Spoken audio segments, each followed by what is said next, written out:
ময়মনসিংহের ত্রিশালের ঝিলকি গ্রামের এলজিইডির 1 কিলোমিটার সড়ক পাকা করার কাজে অনিয়ম দুর্নীতির অভিযোগ উঠেছে। স্থানীয়রা বলছেন ঠিকাদারি প্রতিষ্ঠান নিম্নমানের সামগ্রী ব্যবহার করছে, তবে অভিযোগ মানতে নারাজ ঠিকাদারি প্রতিষ্ঠান। ময়মনসিংহ বিভাগীয় প্রতিনিধি আতাউর রহমান জুয়েলের তথ্যচিত্রে desk report.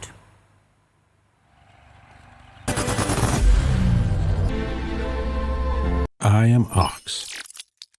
ত্রিশালের Jhilki primary school মোড় থেকে আহমেদাবাদ বাজার পর্যন্ত প্রায় 1 কিলোমিটার এই সড়ক 1,33,47,000 টাকা ব্যয়ে পাকা করার কাজ পায় ঠিকাদারি প্রতিষ্ঠান সায়ান কনস্ট্রাকশন।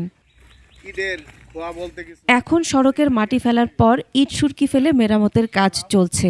স্থানীয়দের অভিযোগ, শুরু থেকেই নিম্নমানের সামগ্রী ব্যবহার করা হচ্ছে।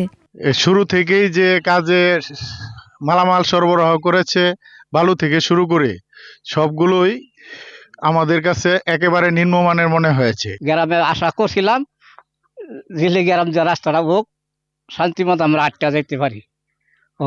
যাওয়ার হইতো না, 6 মাস গেলে মনে হয় দুলাই। তাদের অভিযোগ, এখনই ইট সুরকি মাটির মতো গুঁড়ো হয়ে যাচ্ছে। যে নির্মূলনের কাজ হইতেছে, আমার মনে হয় বাংলাদেশে এরকম নির্মূলনের কাজ হয় নাই।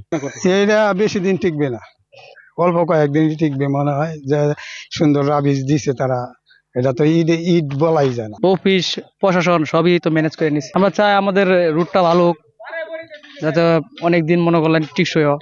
তবে ঠিকাদারি প্রতিষ্ঠানের দাবি, উপজেলা প্রকৌশল অফিসের কর্তারা সব জানেন। লেভেলে থানা ইঞ্জিনিয়ার যারা আছে ওনারাও দেখে গেছে যে ঠিক আছে আপনারা কাজ করেন, তা আমরা তো উপরে নির্দেশ ছাড়া তো আর কাজ করতেছি না।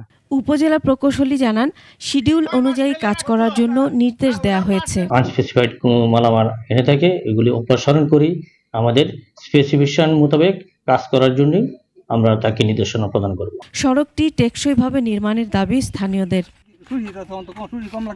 Masuma Lisa, desk report, 21 television.